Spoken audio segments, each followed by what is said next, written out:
Shaina Maxey Pomerantz, a Renaissance woman's journey through justice and education, whose life story intertwines her Black and Jewish heritage. From her formative years to her impactful career in teaching and community activism, Shaina's story is one of resilience, perseverance, and a relentless pursuit of equity. Shaina Maxey Pomerantz. Shaina is beautiful in Yiddish. Adia is gift from God in Swahili, or at least that's what I was told. I've talked to some Swahili speakers and I got mixed reviews, but my mom is a Black woman and my father is like to call him a assimilated white Jew. And so they wanted to name me in a way that reflected who they are. Maxey is my mom's family. Pomerantz is my dad's. And so I would say I'm definitely equally defined through my Black identity as much as my Jewish identity growing up. A lot of my values really stem from both sides of my family in terms of hard work, honesty, transparency, having integrity in everything that you do, being kind, being someone who shows up for your community. So this is how I was raised on both sides of my family, to have love of God and always believe in a power higher than myself that I could call upon. So, yeah, in a nutshell, I think how I also see myself is, of course, through that lineage that I come from, but I think I'm a Renaissance woman. I feel like in my 48 years of living, I've lived a lot of different lives. And there's a memoir in here somewhere, so it'll come. Born, came out of the womb, went straight into the classroom. At least it felt like that. My mom's a school teacher. My dad was a teacher. My step-parents are teachers. My grandparents were teachers, educators. Ironically, I struggled in school. I was not a great student despite the degrees that I have and the perseverance that I have. And I think that's what probably really pushed me, is that I set some goals for myself very early on. I was very inspired by a lot of the stories that my grandparents had shared with me. So, namely, story of my grandmother saying that she wished she had finished college. She went to school to go to nursing. This is my maternal grandmother, Shaina Maxey. She ended up eloping and left school when my grandfather graduated, and so she didn't complete her education. So she always instilled in us, get your education. And same with my grandfather too. They both met in Texas College, that there was familiarity with their families. My grandfather on my dad's side from Chicago. My dad's parents both from Chicago. And I think he was I got conflicting stories about what happened with him going to school, but he came from a family of doctors and lawyers, and I think he wanted to pursue science. And ultimately, I think either he didn't enroll or he decided to drop out, but he wanted to go into sales. He didn't want to go through that strict educational path. And so there were some challenges in terms of both sides of the family about having access to education. And so I was always taught about justice. I was always taught about how segregation prevented us from having access to education. And I remember really young seeing the doll test that Thurgood Marshall did and being really moved by that and confused, but really wanted to be somebody who fought for justice. And I want to say I was like 7 or 8 years old, and I was like, I want to be like him. And so I was like, well, what does he do? And it's like, well, he's a Supreme Court judge, at that time. And so this is like, I want to say late 80s and, or 90s, actually early 90s maybe. And so he was just getting appointed into the Supreme Court. And so it was like, okay, well, what do I have to do that? And it's like, well, you got to be a lawyer. Okay, well, what do I got to do to be a lawyer? Well, you got to go to law school. Can I do that after I finish, high school? It's like, no, you got to get a bachelor's degree. Okay. And so there was just this kind of, I want to be a Supreme Court justice. And so growing up, my whole family was like, Shayna's going to be the first Black Jewish woman on the Supreme Court. And I was always introduced to lawyers and judges and advised by them from a very young age about how to get there, because my family, they weren't lawyers and judges. They didn't know, but they at least knew enough to advise me to go talk to people and find out what that path would be. And unfortunately, they all told me I needed to specialize in writing, and I hated writing. And I hated it so much that I majored in it in college, and I ultimately ended up flunking grammar 3 times. And lo and behold, I ended up becoming an English writing teacher. And that wasn't the first time that I failed in a class. I definitely had low marks. I was always challenged between the social aspects of school and the academic side of school. And some of that was me trying to figure out where I fit in. Other parts were me distracting myself for what was going on in my life, in my family dynamic. But school didn't come easy. I had to really work hard at it. And so by the time I became that English writing teacher, I was teaching at CUNY Prep in the Bronx, CUNY Prep High School, and it's kind of a second last chance school for kids who have dropped out or gone through the justice system and have been mandated to go through our school. A lot of those kids struggled with writing and English and language, and maybe English wasn't spoken at home, and so there was just a lot of challenges. And so it came in handy that I had flunked grammar so many times, because that became my superpower, of how to help people who didn't understand how to get through something. I was able to empathize in a very real way and say, listen, I know I'm the teacher here, but I struggled, and here's how I struggled. And if you get it right away, great. If not, you will. Just stick with it. And so I think that's always been my mantra of how I show up in education as an educator in community, whether I'm a formal teacher, I'm just trying to educate people to something. Nothing is too far beyond anyone's comprehension to understand. It's about putting it in a context that's relevant to their own lived experience. And my role as a part of community, as a teacher, as a healer, is to figure out what is that person's context and how do I make it relevant to them. And similarly, because I don't speak all languages to all people, if I'm not the right person to be the vehicle to communicate the information, then how do I find and make space for someone who can explain it? And so I remember when I was teaching high school, I'd get these blank faces, and I'm like, all right, y'all look checked out. Does anybody understand what I said?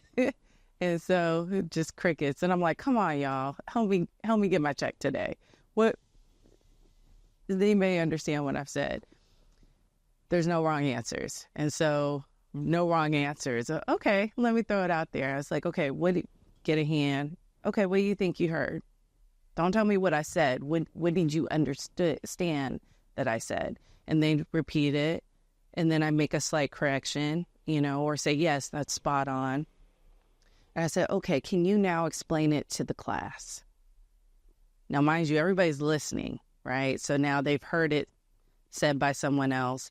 And now I'm giving this student an opportunity to say it. And then other students light bulbs start going on. And then it's like, okay, is anybody else still confused? Well, at that point, now I am stepping back, and they have now taken over the class.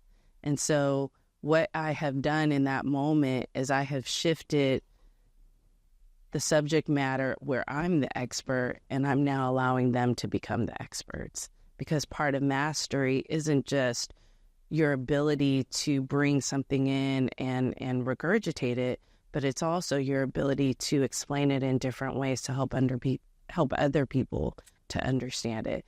And so for me as a teacher, once I see that happening, I know I've done my job. And so it's really important that I always made sure that my students felt like I wasn't the only source of information in the classroom, that they could be checking in with each other. And in fact, I wanted them to be checking in with each other. I cannot be your only source of information.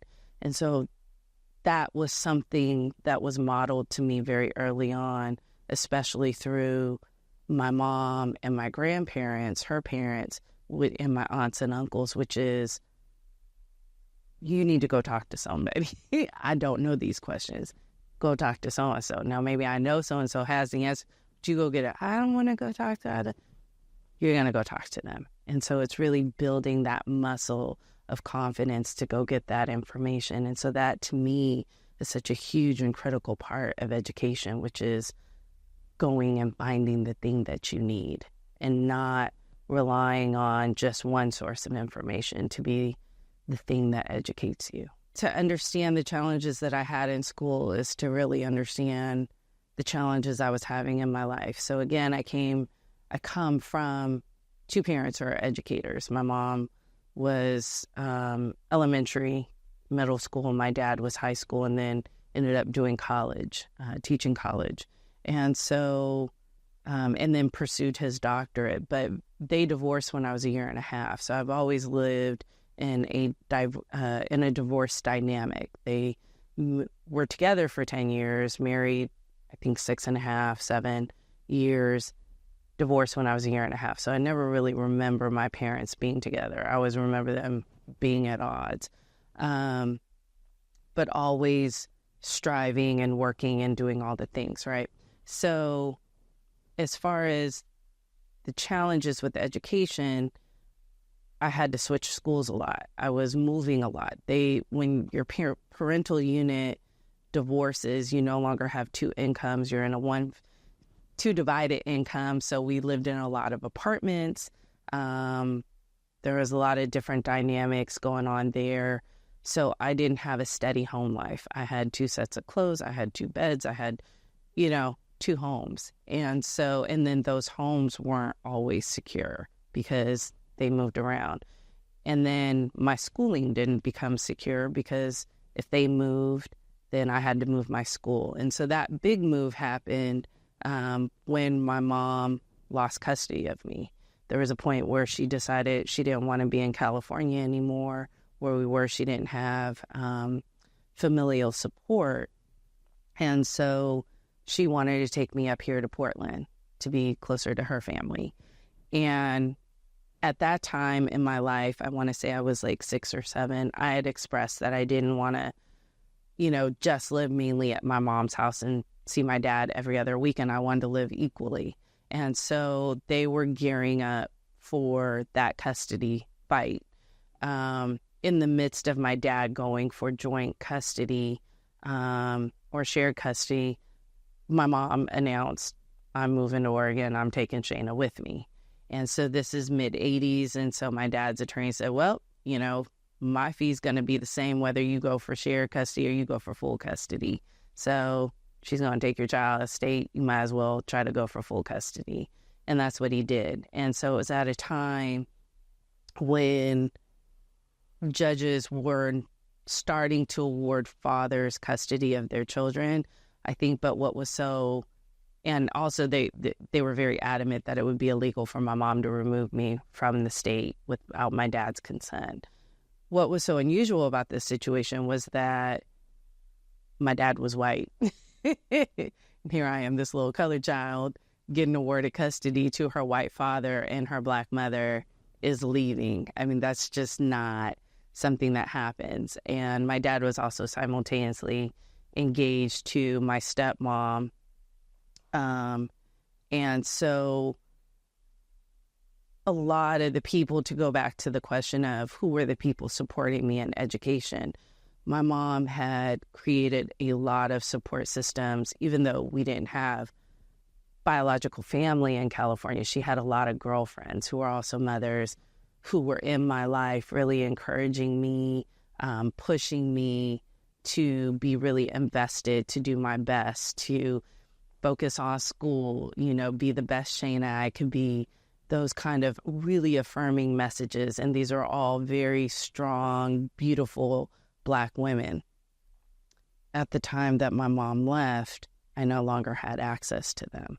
And so when you are a young child from the age of, 9 to 14, which is the 5-year span I lived with my dad, my white stepmom, and then they have my sister, my white sister, and you don't have consistent Black women role models, you pick up whatever the next role model is. And so in that case, it's whomever is kind of showing up. And so I had a band teacher, Mr. Pettit. I started playing clarinet, and so he was extremely influential in terms of supporting me and, pushing my confidence. I was really insecure. And the times that I lived with my dad, I think a lot of that really came from kids not really understanding how I fit in. I mean, you're a little brown kid living with an all-white family. It's assumed you're adopted, It's like, no, I got a Black mama. It's like, no, you don't. That white lady over there is your mama. And so my mom would actually pop up annually at my school. And so then the school environment would see, oh, she's got a Black mama. And so unbeknownst to me, I didn't know she was also calling the schools on a weekly basis to find out what was going on with me in true Black mama fashion. Okay. So she was getting updates and reports on me. So when we had our regular talk conversations on the phone at home, she's asking me questions that I'm like, how do you know that? She's like, I just, I'm checked in. She's not telling me, she's talking to my teachers, right? But at least my teachers knew I had a mama who cared about me. I wasn't abandoned. There were circumstances beyond her control. So I would say a lot of my teachers were very supportive. And so, okay, now I'm going to try not to get emotional.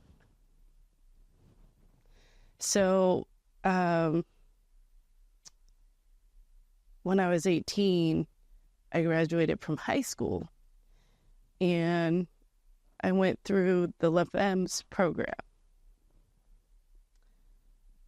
which is, the debutante program here in Portland. My grandmother was one of the founders, and they have a rites of passage for the girls and the boys. And my mom went back and got letters from everyone.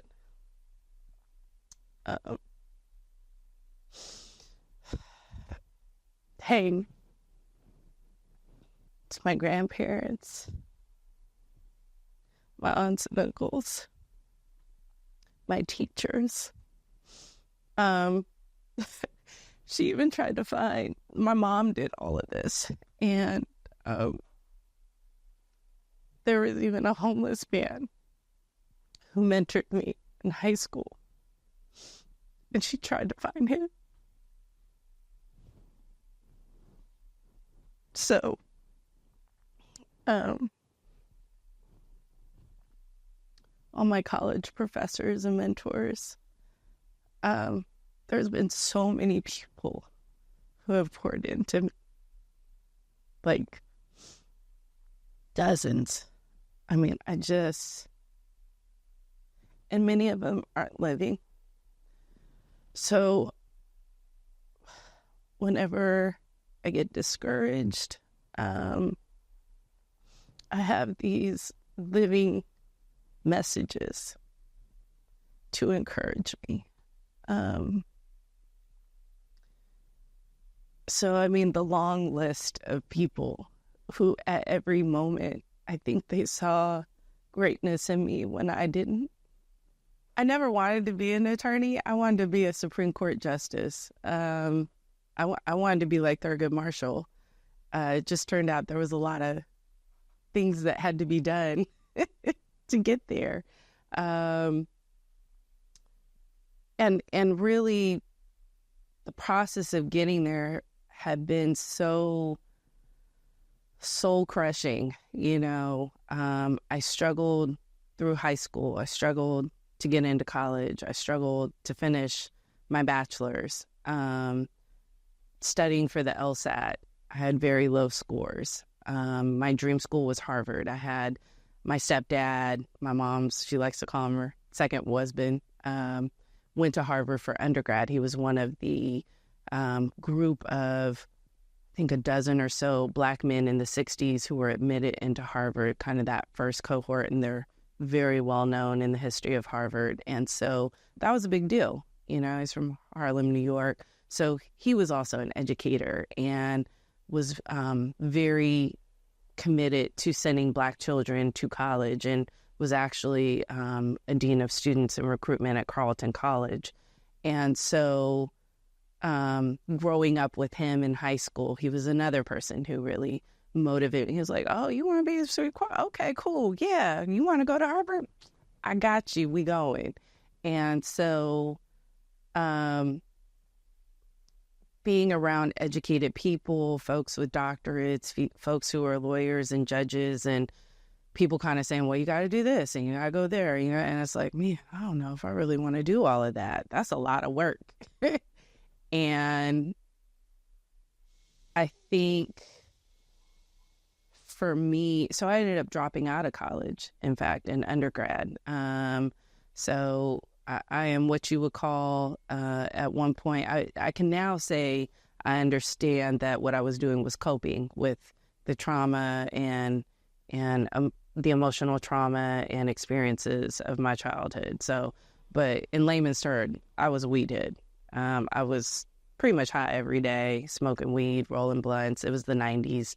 And I was self-medicating and not in therapy. I had been in therapy since I was 7, but I wasn't in therapy at that time. And I was at Hampton University, living 3,000 miles away from home and familial support, and ended up getting into a relationship that had some domestic abuse components to it, got pregnant, and had to make some very serious life decisions at the age of 23 of what do I do now in my life. And it was a really interesting time because I was estranged from my dad. My mom was like, I'm not raising no kids. I'm done. She was here in Portland. She's like, you need to finish your education. You need to figure that this is your child. You need to figure it out if you want to keep it. My grandmother was like, I had my first child when I was 21. You could do this. I didn't finish my education. And so very different juxtaposing conversations. And then simultaneously, I'm in this relationship with someone who was very young and immature and also self-medicating to deal with his trauma. And I can say, fast forward 23 years later, we sat down and we had a conversation and we healed that experience between us. But at the time, it was like, I have goals for myself. And while I do want to get married and have partnership, I already know what someone who is emotionally abusive is like. I got that from my dad. And by meaning I got it, I was on the receiving end of it, and I was also starting to demonstrate it. And so that was terrifying for me. I did not want to be the kind of parent who did the negative things that were done to me. And I also knew I wasn't bringing nothing to the table. And so I dropped out of Hampton. I came back to Portland, and my grandpa was really supportive. There were some other dynamics going on at the time as well. My grandparents had helped me purchase a home in Hampton. There were family members who were really upset about that. Why are you buying her house and not me and helping us? And it's, I asked. And, you know, it also rent was the same as a mortgage. And I was like, hey, we could own something instead of renting it. And those were the things my grandfather had been teaching me. And so he was like, okay, let's do it. I was also really immature at the time. And so trying to be 3,000 miles away from home, my mom and stepdad had just divorced. I was estranged from my dad, who didn't want me going to an HBCU, didn't want to financially support me in college. So there was a lot of challenges there. And my stepdad actually had been someone who stood up to my dad's bullying and was like, oh, cool, you don't want to support your Black daughter to go to a Black college? Got you. Come on, Shaina. We gonna get you there. Then he and my mom didn't work out, and her income had been supporting school and his had been supporting their living expenses. And so again, I'm back into a split divorce household dynamic and out on my own. And I remember that was going into my sophomore year in college, and my mom was just, here she is, divorce number 2. She's a little bit younger than me. I'm 48. I want to say she was early 40s, trying to navigate, okay, what's next? And I can look at it now as a 40-plus woman and say, I get it. That shit was rough, you know? But when you are a 20-year-old, 21-year-old kid, you know, in college, and your parents have been pushing you in that direction, and then there's really no financial resources, it's kind of bottomed out. So my mom did what she thought was right at the time, which was, I'm going to get you a plane ticket to go back to Hampton. You figure it out when you get there. So I was pretty much homeless, you know, if you can call it that, on a college campus. You know, I was one of those kids who was like sleeping on a mattress on someone's floor. I had people sneaking food for me. I was sitting in on classes and they're like, Miss Pomerantz, we don't have you on the roster. You know, why are you here? I'm waiting for my financial aid to clear. If you know anything about HBCUs, you got to schmooze the people. You know, it's not some walk up in like West Coast style. Can you sign my form? It's like, how you doing today? It's so good to see you, ma'am. How's the family? Okay, cool. What you got planned for the weekend? Okay, well, listen, I'm still trying to get into school. I'm still here. What is so-and-so here for me to get that seat? Nah, baby, he not here today.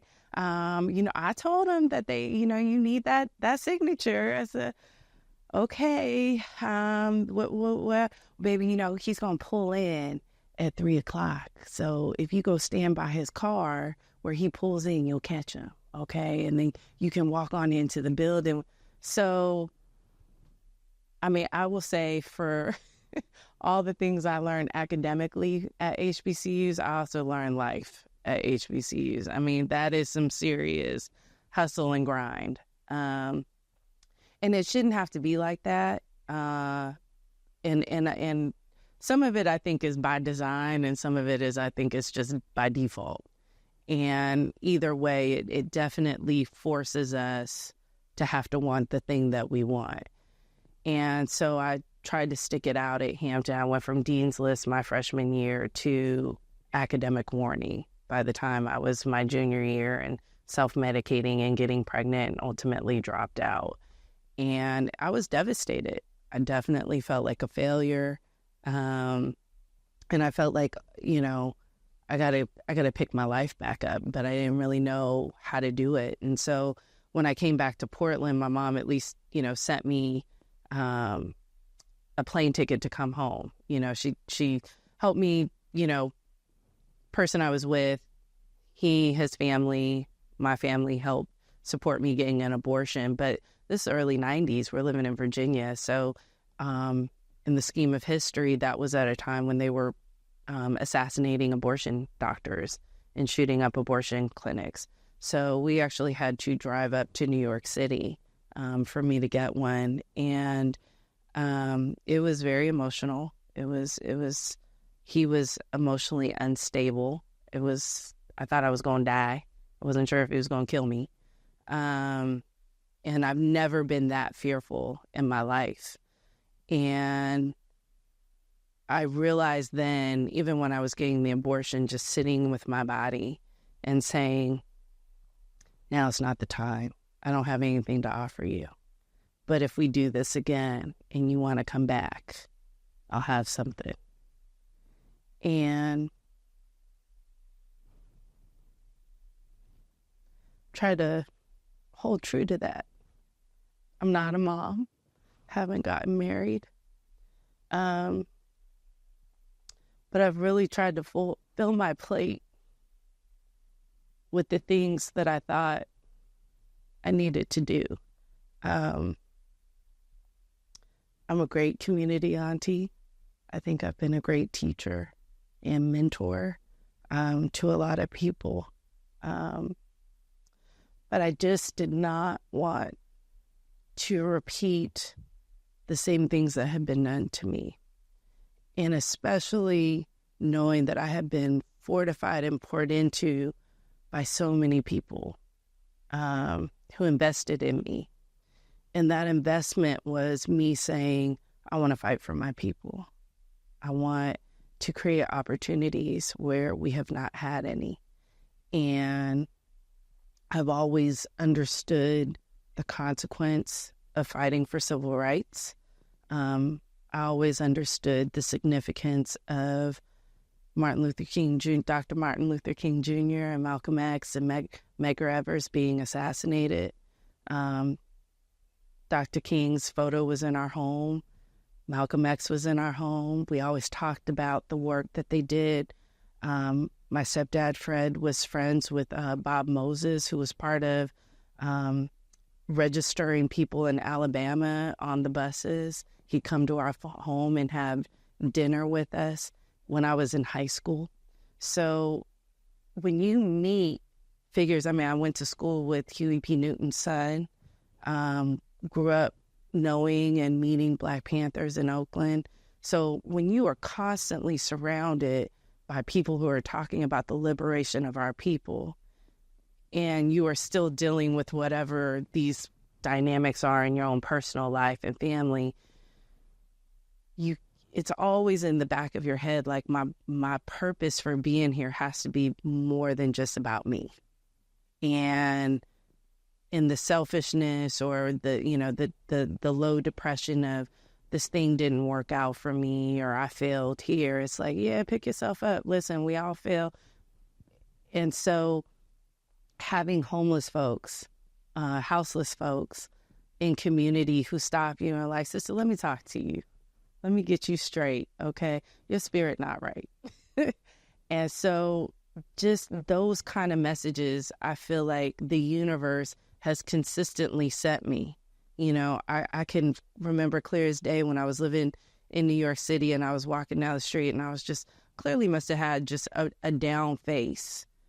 And I remember it was a West Indian man sitting on the corner and he was like, my darling, whatever it is, God will take care of it. How you know to say that? I turned back around, he was gone. I mean, I feel like there's angels put on my path.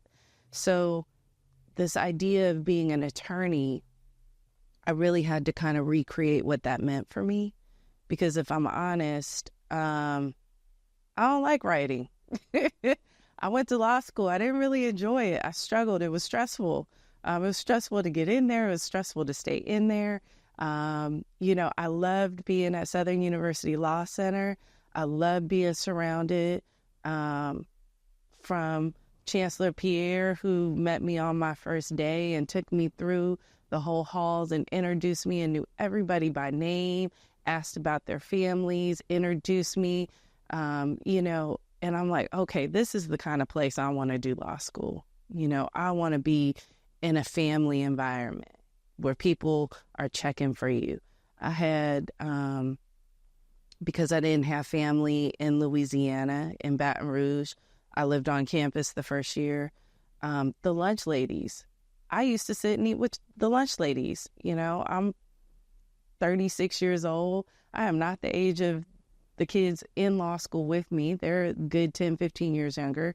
as well as, the undergraduates. I used to teach them. So I'm hanging with people my age. So it's the lunch ladies. We kicking it.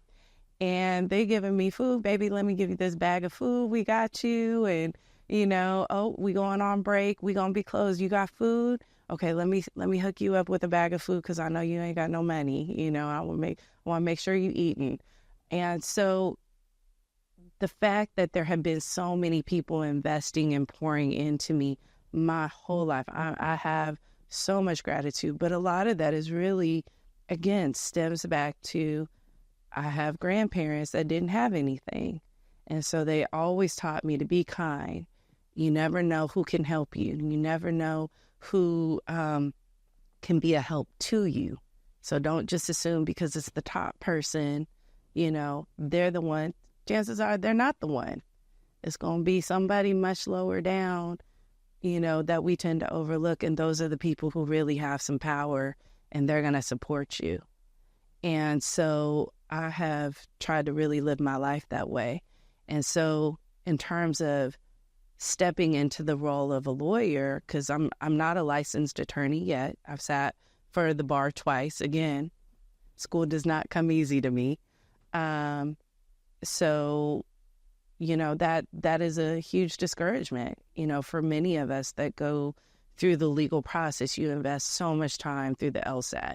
I mean, even before the LSAT, you got to go get your undergraduate degree, and then you got to take the LSAT, and then you got to get into law school, and then you got to go to the law school, and then you got to go through all the classes, and then you finally graduate, and then lo and behold, you got to take the bar, and then you got to take your professional responsibility exam and pass character and fitness, and then finally you get licensed, and then you got to apply for the job, and then you got to, and so there are so many hoops. And when you understand the game is that a lot of these hoops were incorporated once we came into this field of practice. Because it used to be you be an attorney, you go to school, and then you come out and you get into practice. You apprentice under somebody. You didn't take a bar exam. And so, again, just becoming a lawyer is an act of liberation for us. And so in lieu of practicing law as, an actual attorney, I've tried to figure out what are ways that I can use my Juris Doctorate to continue to aid and support my community. So inevitably, as soon as you got somebody who's gone through law school, you become everybody's lawyer, right? Everybody's going to call you. I need a lawyer. Well, the process of even just getting an attorney is such a process of delineating. It's like dating. It's like finding a therapist. It's like, so not only do I have to find the person who fully understands what my need is, where I've been wronged, why I need them to come and represent me. I need them to also see value in me. I need them to believe me and want to show up to support me. And so a lot of times when we show up to talk to attorneys, we're very emotional and we give all the backstory, right? They don't care about that. That is not relevant.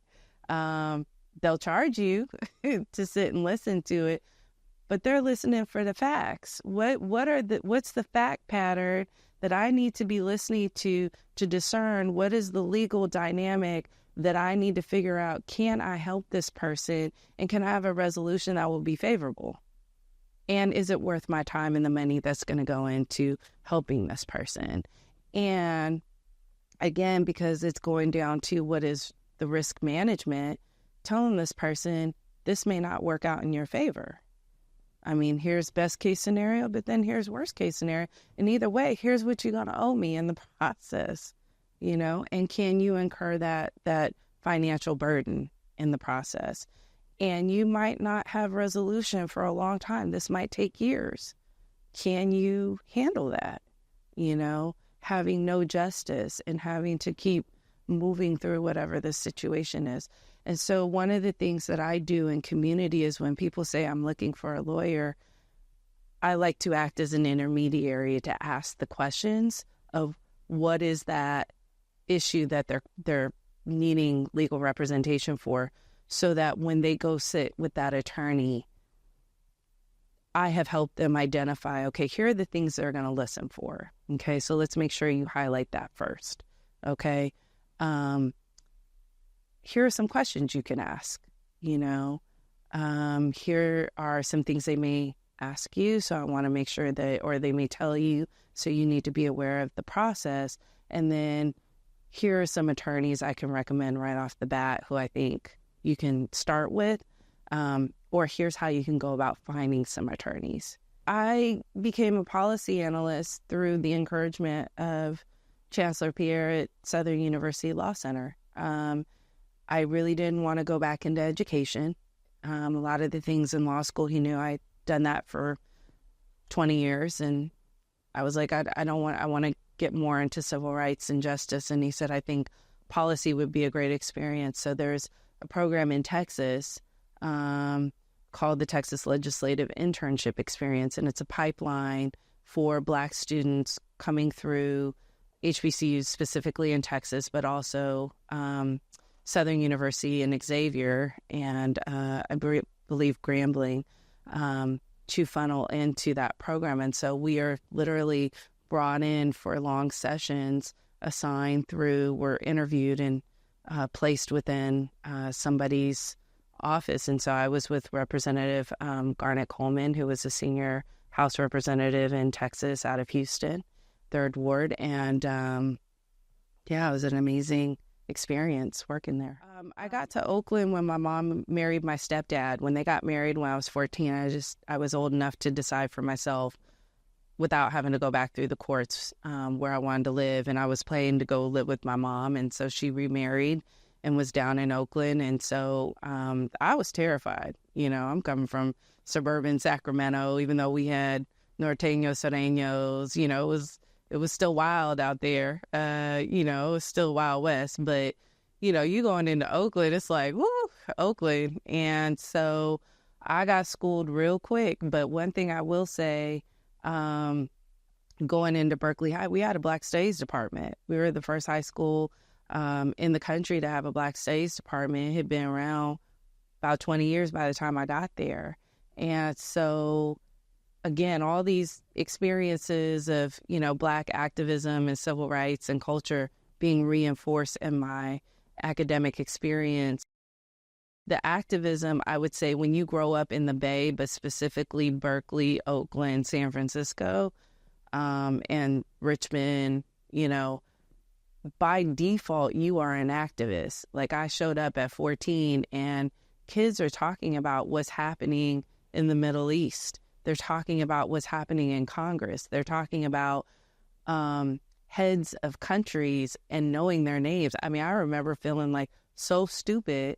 I was like, I need to pick up a newspaper and start reading. I got 9-year-olds like, you don't know where such and such is and you don't understand the significance of this policy? What?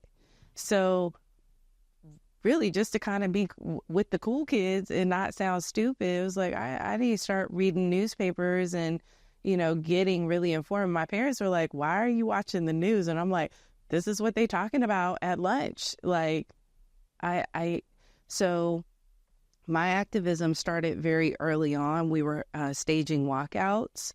I remember I was telling someone, when your teachers, your high school teachers, are, part of the movement in the 60s and 70s in Berkeley, California, and you are staging a walkout to support teachers or protest policing or whatever is happening, and you've got a little homemade sheet that's being passed around that's handwritten saying, we walking out second bell on 3rd period, and your teacher says, so listen, I understand there's something that might be happening on the second bell at 3rd period, and we're in 3rd period, so I'm going to pass the sign-in sheet, and, I can't say that I condone what's happening, but I know if I don't have a classroom to teach to, here's the homework assignment, and I expect everybody to get it done, and, so let's go on and take care of that sign-in sheet, and, and I'll be prepared to start teaching, and so what you get is, I'm not telling you can't leave, But I'm letting you know, should you decide to do that, I'm letting you know that I'm not going to hold it against you. I'm going to let you make these decisions for yourself. And 9 times out of 10, the teachers are out there with you. And I will say one of my 10th grade writing teachers was the first one when Rodney King was beaten, and we walked out and we were protesting. I was in 10th grade, and we had a school walkout from Berkeley High, and we walked up to Cal Berkeley to meet up with the campus, and it's just 10 blocks away. So we used to cut class and go hang out on a college campus. And so I'm looking around, and I was like, I mean, this isn't dangerous, right? You know, and she's like, Shaina, they're snipers. So if you are planning on protesting, you need to be prepared to die. And I had never really had it laid out for me. And she's a little old lady and just real cute. And she's like, yeah, this is not performance. This is not theatrical. We are out here fighting for something. And if you are out here, you need to be prepared to die or be hurt. Otherwise, you have no business being out here. And so getting that lesson very early on, we talk about performative protesting and things like that. And I always ask people, are you prepared to die today? Are you prepared to get hit in the head and have brain damage? Are you prepared to be seriously injured? Because that's what frontline protesting ultimately can result in. And so I would say up until I was about 40, pretty much any protest that was happening in the city I was living with, I can guarantee my parents were calling and saying, are you out there? So when Alton Sterling was murdered in Baton Rouge, I was out there as a legal observer. When New York City Occupy Wall Street was raided by police, I was out there protesting. When Trayvon Martin was murdered and his mama and Benjamin Crump came to Union Square, I was out protesting. When Sean Bell was murdered in New York City, I was teaching high school. I took my kids down to one police plaza to meet up with Al Sharpton so we could protest. So my activism is very long. And so I'm at a place in my life where my ability to show up and speak out and protest does not necessarily mean showing up at a protest march. I think that's definitely for able-bodied people. I look at it more from the policy side. I look from the legal side. I look from the community awareness building side. How do we impact our legislation? How do we get people involved in voting? I used to be an Acorn voter employee, I guess, registering people to vote when I was in college in Virginia. So that's where my activism comes in. So Race Talks was founded by my mom in 2011 in her retirement. I was actually leaving New York City, heading to law school when she told me that she was planning on starting it. And so I've always been in the background, in the planning with her. Anytime she had a topic, she would call me. We'd be talking about it. She'd tell me who her panelists were. I'd give her feedback. We'd always debrief on it. So even though I was far away, you know, it was always, I was right there. And so I knew at some point I wanted to come back and help support her. I thought she was really onto something in terms of getting people to sit down and engage in conversations with each other, and especially being in the South and educating. I had some really cool white neighbors I lived around and all carry guns and, you know, multi-generational Southerners from Louisiana. So engaging around why does Black Lives Matter, you know, these kinds of things. So when I came to Portland, it was after Alton Sterling had been murdered. And so I was trying to figure out, what am I doing with my law degree? How can I be closer to my family, my mom, my grandmother, who was still alive? And I started volunteering. At some point, you know, it was kind of like, my mom was like, well, I want to give Race Talks to you. And it's like, well, I don't want it to just be given to me. I want to really understand it. I want to make sure it's right for me, that this is, you know, a torch I want to pick up and that I'm the right person to pick it up. So I started as a volunteer. I started getting to know the people that she had brought in who supported her, understanding why they supported her. I had been mediating and facilitating since I was in fourth grade because we had a lot of gang violence. So I was an active facilitator initially. And then we eventually got into doing consulting work. We got our first consulting gig working with the Oregon State Bar and what was going on with their leadership and affinity bars, and started training our own facilitators, created a facilitation model. And so as of right now, we are looking to expand our work. I think we have a really amazing model of how we bring people to the table. We have a set of rules, guidelines to support people, but it's a very specific lane that we occupy in anti-racism work, and the DEI umbrella. So when people are like, I need an equity 101, well, do you even know how to talk to the people next to you before you start learning terms of art and, equity language? Do you even know the person next to you? So Race talks about, do you know your neighbor? People in front of you, next door, have you exchanged names, been in each other's homes, had a meal together, those kinds of things. So I will probably be invested in that work till I die. So I'm running for Oregon's Attorney General, first Black woman to my knowledge to ever run for the position. And what prompted is, again, I always wanted to be a Supreme Court justice. Attorney General was never on my radar. Someone approached me. I've been approached over the years about running for office, and people saying they'd vote for me. And, I think one of my mentors says, generally a woman requires 8 asks. I've probably been asked 30 times, and it's really about what is the thing that aligns to who I am and what I'm about. And I'm watching what's happening in our country and where we're headed, and looking at who are the people who can help influence the protection of people and their rights,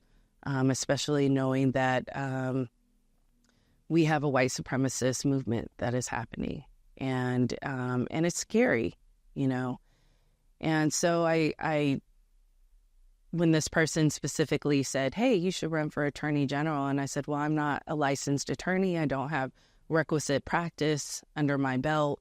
5 years typically is what it is. And they said, yeah, in Oregon, you don't need that, but you are running an office and you hold 2 business degrees and you've been to law school and you have a Juris Doctorate, and you've worked in the Texas legislature and the Louisiana legislature and the Oregon legislature, and you're a community educator, activist, and,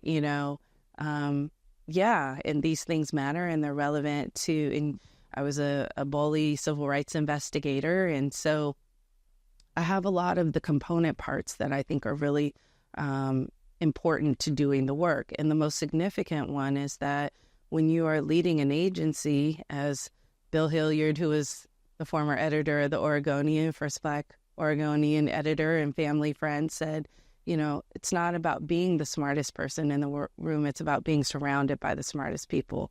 And the AG's office, to my knowledge, has 200 very intelligent, accomplished attorneys. And the question is, are they being able to do their job to the extent that they can?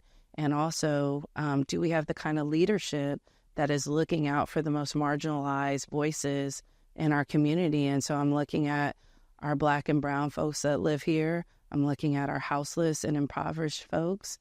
And as the tide continues to shift, it's going to be that much more important to ensure that we have folks in these positions of leadership who are helping to enforce laws that can ultimately punish people or protect them, right?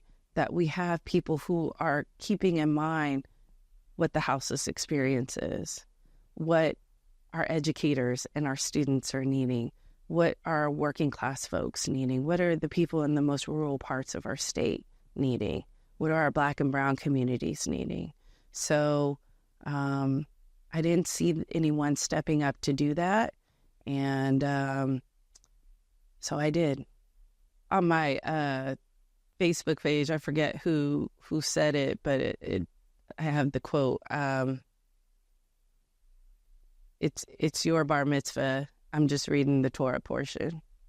And so as a Jew, reading the Torah portion is a big honor in someone's rites of passage ceremony. But the reality is, it's your rites of passage ceremony, and you had to do all the hard work. And so I think the biggest lesson that really stands out for me is that people will help you so long as you're willing to demonstrate that you will do the work. And so I think throughout my life, I think I'm a living testament that I have had to work at a lot of things. I think I don't look like I've been through the things that I've come through. And I think that's important also to be able to demonstrate, is that you can come through things and keep working on yourself, but you don't have to wear it every day. I mean, I'd love to be remembered. I mean, it's interesting. I think in terms of, I was watching my mom's interview, and it's like she said, I don't even know if I'll be remembered. And I'm like, are you crazy? And I think it's my hope that I've touched enough people and connected in a sincere way with enough people, that who I am lives on through them, in their children, in the way they live their lives. I mean, would it be great to have pictures and posters and, have name recognition? Absolutely. Right. If you're out here doing work and you're putting yourself out there, I think, of course, you want to be remembered in those ways. But I mean, heavy is the crown, right? So I definitely feel like if I'm remembered, I want to be remembered for the positive ways that I made people feel, that I inspired them to be their best self, that I said the thing to them that they needed to hear right in that moment, that gave them the encouragement to do the thing that they were doubting themselves to do. So that's how I'd want to be remembered. Thanks for tuning in to Oregon Hidden Legacy. For more information about this podcast, go to OregonHiddenLegacy.org.